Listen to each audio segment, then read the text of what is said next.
angles of right triangles. And for right triangles, if we have any one of the other angle measures besides the right angle plus the length of one side, we can use one of these 6 trigonometric ratios to solve for the other sides of the triangle. But now we're entering the phase of the class where we're going to learn to solve sides and angles for triangles other than right triangles. More specifically, we'll use the law of sines and the law of cosines to solve for unknown sides and angles of triangles. And this presentation will explore the use of the law of sines. The law of sines also applies to right triangles as well, but with the right triangles, angles and sides are very easy to find using one of the 6 trigonometric ratios instead. And here is the law of sines. In any triangle ABC with angles A, B, and C, opposite sides A, B, and C respectively, the following equation is true. Sine angle A over side A equals sine of angle B over side B equals sine of angle C over side C. So the ratios of the sines of each angle to the length of their opposite sides are equal for every triangle. And I will add here the reciprocal version of this equation, which is side A over sine angle A equals side B over sine angle B equals side C over sine angle C. What we need to solve the triangle's sides or angles is this. We need enough of the elements of the equation to create a proportion or equation with one unknown. Let's go right into solving this triangle. This is what is called an angle-angle side situation, or AAS. I try not to get too worried about remembering AAS or ASA or SSA because I think it's easier to just determine if we have enough information to create an equation with one unknown. Angle A is 36 degrees, angle B is 48 degrees, and side A is 8 units in length. We have in this triangle enough information to create an equation with one unknown, and these would be the sine/length relationship of an angle with sides A and B. And our unknown will be side B because we know everything else that we need. Which version of the equation should we use? We could use either version, the one on the left or the one on the right, but this one in red on the right might be a little easier with our unknown in the numerator. Here are the elements inserted into the equation. We have 8 over the sine of 36 degrees equals side B over the sine of 48 degrees. Setting about solving for B, we multiply both sides of the equation by the sine of 48 degrees. Now on the right side of the equation, sine of 48 degrees over the sine of 48 degrees cancel to equal 1. Now we have B, side B, equal to 8 times the sine of 48 degrees over the sine of 36 degrees. Now we get out our calculator. Mine is a TI Nspire CX. First, I checked to make sure that my calculator was set to degrees mode rather than radians mode. Here is 8 times the sine of 48 degrees over the sine of 36 degrees. Press enter. We get side B equal to 10.1145. So we say that B is equal to 10.1145 units. And accordingly, we label our side side B. Next, we calculate angle C by taking 180 degrees minus 36 minus 48 degrees, which is 96 degrees. And we label the angle C measure of 96 degrees. Next, we set up our equation to find side C. For this, we use the portion of the law of sines equation that relates B over the sine of angle B to side C over the sine of angle C, and it's B over sine 36 degrees equals C over the sine of 96 degrees. To solve for C, we multiply both sides of the equation by the sine of 96 degrees. Sine of 96 degrees over the sine of 96 degrees cancel to equal 1 on the right side of the equation, and we have side C equals 8 times the sine of 96 degrees divided by the sine of 36 degrees. And here it is entered in the calculator. Press enter. We get side C equal to approximately 13.5359 units in length. And we label that side length in our triangle at the bottom of the triangle. Now we say that our triangle is solved. Solved means that we have found all the sides and angles of the triangle. Let's look at another triangle. This is solving a triangle given 2 sides and an angle. We have angle A measuring 26.3 degrees, side B, which is 6 units in length, and side A, which is 7 units in length. Let's assess what we have. We have angle A of 26.3 degrees opposite side A, which is 7. And we also have side B, which is 6 units. And this means that we have enough information to set up a proportion to find the sine of angle B, which will then allow us to solve for the measure of angle B. And this is the version of, and the portion of the law of sines we'll use. The sine of angle A over the side A equals the sine of angle B over side B. And why is this the ideal version for this situation? Because the unknown we're solving for will be in the numerator, and again, that will be the sine of angle B. So the equation is the sine of 26.3 degrees over 7 equals the sine of angle B over 6. Now to set about solving for the sine of B, we multiply both sides of the equation by 6, then 6 over 6 cancel on the right side to equal 1. So we're left with the sine of angle B equals the sine of 26.3 degrees times 6 divided by 7. So using the calculator, we first make sure we're in degrees mode, then enter the right side of the equation, which is the sine of 26.3 degrees times 6 over 7. Press enter. We get that the sine of angle B is 0.379775. So we write down that the sine of angle B is approximately 0.379775, and to find angle B we take the inverse sine of 0.379775. And here is the inverse sine of 0.379775 entered in our calculator. Press enter. We get angle B equal to 22.3197 degrees. So we write in angle B equals approximately 22.3197 degrees. And we label the triangle as well. Next, we can solve for angle C by subtracting 26.3 degrees and 21.3197 degrees from 180 degrees, and we get 131.38 degrees. If we press Control, then the equal sign, it gives us a more accurate measure of angle C, 131.3803 degrees. And so we label angle C as well. And instead of about solving for side C, we use the equation form on the right where the side lengths are in the numerator. And using this version, we have 7 over the sine of 26.3 degrees equals side C over the sine of 131.3803 degrees. We solve for C by multiplying both sides of the equation by the sine of 131.3803 degrees. And on the right side of the equation, the sine of 131.0803 degrees over the sine of 131.0803 degrees cancel to equal 1. So we're left with C equals 7 times the sine of 131.0803 degrees over the sine of 26.3 degrees. And here is that expression entered into the calculator. Side C is equal to approximately 11.909 units in length, which we write in at the bottom right. And place on our triangle drawing as well at the bottom of the triangle. And so now, knowing the measures of all sides and angles of the triangle, we declare that our triangle is solved. Let's look at another triangle, triangle PQR. Angle P is 24.1 degrees and its opposite side P is 4.2 units in length. We also have side Q, which is 10 units in length. Let's see what we can use. We have side P, which is 4.2 opposite angle P, which is 24.1 degrees. And we also have side Q, which is 10 units in length. And our unknown that we will solve for is angle Q. To solve for angle Q, we're going to use sine of angle A over side length A equals the sine of angle B over the side length B. And here's the equation set up. We have the sine of 24.1 degrees over 4.2 equals the sine of angle Q over 10. We set about solving for the sine of angle Q by multiplying both sides of the equation by 10. 10 over 10 cancel to equal 1 on the right side of the equation. And here we have the sine of angle Q equal to 0.972215. And to find what angle Q is from the sine of angle Q, we take the inverse sine of 0.972215.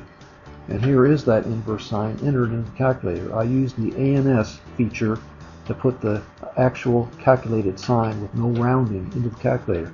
On TI Nspire, to get ANS, we press Control, then the negative sign key next to the Enter key on the lower right of the keypad. We get angle Q approximately equal to 76.4621 degrees. So we label angle Q in our drawing as 76.4621 degrees. Now, I have a question. I don't know if any viewers have the same question, but does this angle, angle Q, look like it could be 76.4621 degrees? No, it doesn't. The angle appears to be an obtuse angle, which is greater than 90 degrees in measure. We get to this point, looking at the unit circle, we get to the point on the unit circle by rotating up 76.4621 degrees from 0 on that right side of the unit circle. And here's what is happening. Here, mark on my unit circle between pi over 3 and pi over 2 toward the top, just on the right, is the calculated angle Q, 76.4621 degrees. If we draw a horizontal line at that point, that line goes to intersect the unit circle in quadrant 2 to the left. And this point in quadrant 2 on the left has the same sine value as the point obtained by rotating 76.4621 degrees from 0 on the right side. And we get to this point on the left side by rotating up 76.4621 degrees upward from 180 degrees or from the left side of the unit circle. The value of this angle is 180 degrees minus 76.4621 degrees, or 103.5379 degrees. So upon further examination and reflection, we choose the angle in the triangle of 103.5279 degrees. Here is the addition to our triangle in green, showing what the triangle with an angle Q of 76.4621 degrees would look like. This brings us the opportunity to talk about what we call the ambiguous case. We say then that this is an ambiguous case because this angle P of 24.1 degrees with an opposite side P of length 4.2, we cannot positively determine if the angle Q opposite the side length Q measures 103.5279 degrees or 76.4621 degrees. So to solve the ambiguous case triangle, we need clues, additional clues, to help us determine if the angle is acute, that is less than 90 degrees, or obtuse, that is over 90 degrees. One thing is just what I used, the drawing. I picked the obtuse angle of 103.5279 degrees because in the drawing, angle Q looks to be an obtuse angle. Another clue, and an even better one, since not all drawings are accurate, is an instruction that an angle is acute or obtuse, sometimes stated as less than 90 degrees or greater than 90 degrees. These are the easiest clues to use to pick up. And finally, if the value of 180 degrees minus the calculated angle plus the value of the original angle is greater than 180 degrees, the value of that calculated acute angle is the only possibility and is therefore not an ambiguous case. Now, having talked a little about ambiguity and having resolved angle Q to be an obtuse angle, let's continue solving the triangle. To solve angle R, we take 180 degrees minus 24.1 degrees minus 103.5279 degrees, which equals 52.3721 degrees. And we appropriately label angle R with the correct angle measure. The only thing left to solve is side R, and for that we set up a proportion. R over the sine of 52.5721 degrees equals 4.2 over the sine of 24.1 degrees. Multiplying both sides by the sine of 52.3721 degrees, we get R times the sine of 52.3721 degrees over the sine of 52.3721 degrees equals 4.2 times the sine of 57.3721 degrees over the sine of 24.1 degrees. On the left side, the sine of 52.3721 degrees over the sine of 57.3721 degrees cancel to equal 1.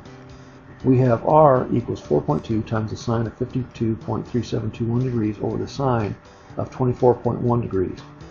And here it is entered in the calculator. So side R, rounded to the nearest hundredth, is 8.15 units in length, and we have side R labeled as well. One thing that you may question is the issue of rounding our numbers to a specific decimal place. Since about the only angles in triangles and degrees that round off to the sign of rational numbers are 0, 30, 90, 150, and 180 degrees, we will be dealing mostly in irrational numbers when calculating sides and angles of triangles. In preparation to create this video, I watched several videos and consulted a textbook and realized that teachers have different ways of handling rounding. Here's how I like to handle rounding. When we calculate values that will or may be used later on in the problem, I like taking an answer out to several decimal places.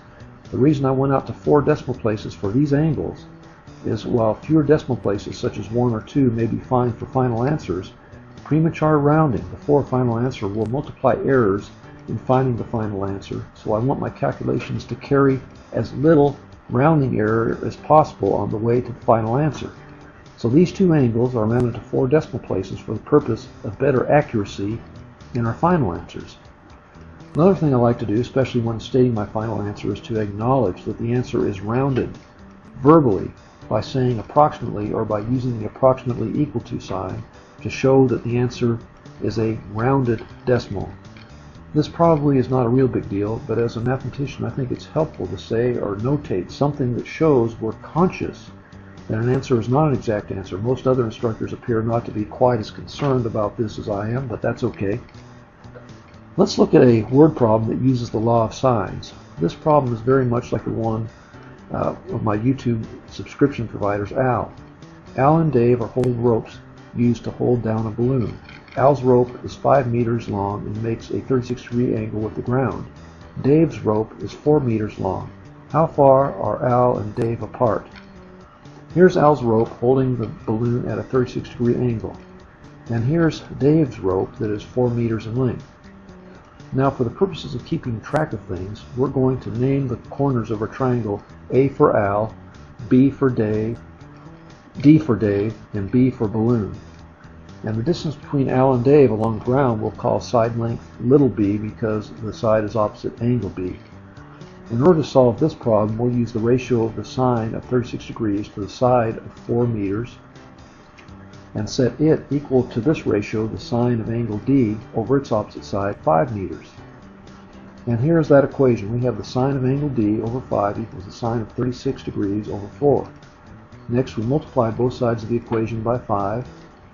5 over 5 cancel equal 1 on the left side of the equation. We're left with the sine of angle D equals the sine of 36 degrees times 5 over 4. And going to our calculator, we find that the sine of angle D equals 0.734732, which we write down for reference. Therefore, we know that angle D equals approximately the inverse sine of 0.734732. And with the number stored in the calculator, we can use the ANS option to give us a very exact calculation for angle D. Then we press enter and get 47.2845 degrees. And we write that down. And we label angle D accordingly in our drawing. Now to find angle B, we take 180 minus 36 minus 47.2845 and get 96.7155 degrees. And we label angle B accordingly. And now we can set up the last proportion that we'll need to use. We have side B over the sine of 96.7155 degrees equals 4 over the sine of 36 degrees. And cross multiplying, we get B equals 4 times the sine of 96.7155 degrees over the sine of 36 degrees. And here is the ratio entered in the calculator. Press enter. We get a side B of about 6.76 meters rounded to the nearest hundredth, which we write in below. And we box in our answer is correct. I would like to take note in the calculator view screen of these 3 numbers circled in red. Look how many decimal places they are carried out. I did this by using the calculator's stored number by choosing the ANS feature to use the stored values from one operation to the next. The result of using the stored numbers is that pretty exact numbers were used, and the only significant actual rounding came in rounding off our final answer, which was 6.76 meters to the hundredths place. I would like to go back in the presentation where we calculated angle D to be about 47.2845 degrees. As it turns out, there is another angle with a sine of 0.734732. That angle is 180 minus 47.2845 degrees, or about 132.7155 degrees. And here's the sine of 132.716 degrees, which is very close to 0.734732. Here's what that drawing would look like. But this drawing doesn't really make sense in that you would not have two ropes holding down a balloon on the same side of that balloon. So going back to our earlier list, we can add yet another reason to resolve the ambiguous case, and that's when one case clearly makes sense while the others do not make sense. We'll finish with a few multiple choice problems the viewer can use to test mastery. Problem 1. In triangle RST shown below, angle R equals 34 degrees, angle S equals 105 degrees, and side C equals 600 units. What is the length of side A? Stop the video, then solve the problem. Restart to see if you got it right. Here's the setup. We have 600 over the sine of 105 degrees equals R over the sine of 34 degrees. When you cross multiply by the sine of 34 degrees, this is what we get, about 347.35 units in length. Now we circle our correct answer, A. Problem 2. Two lighthouses, D and E, are known to be exactly 15 miles apart on a north-south line. A ship's captain at F measures angle DFE to be 40 degrees. A radio operator at E measures angle EDF to be 53 degrees. What is the distance of the ship to the closest lighthouse from its location? Stop the video and solve the problem, then restart to see if you got it right. Here's the setup. We have x over the sine of 53 degrees equals 15 over the sine of 40 degrees. Cross multiplying by the sine of 53 degrees, we get about 18.6. Now normally we would have to look at segment DF as well, but it should be clear, given that angle DEF is 87 degrees, that segment EF will definitely be shorter than segment DF, so we can circle answer C as our closest answer.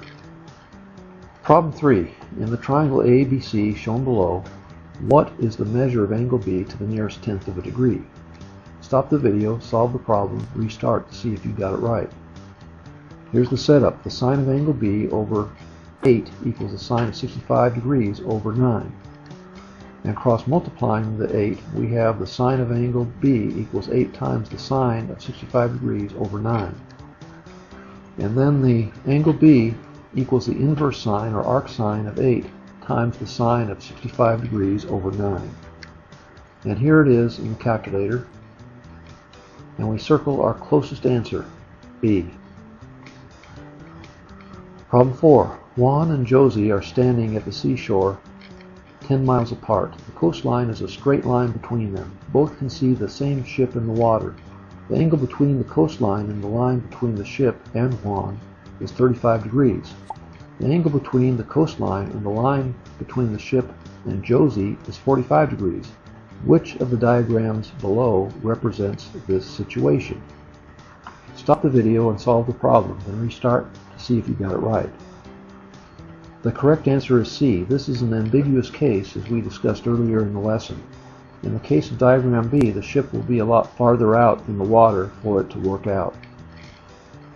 Problem 5. A communication tower of height h is placed on top of a tall building. The angle of elevation from the observer to the top of the antenna is 45 degrees, and to the top of the building, 37 degrees. What is h to the nearest tenth of a foot? Stop the video, solve the problem, then restart to see if you got it right.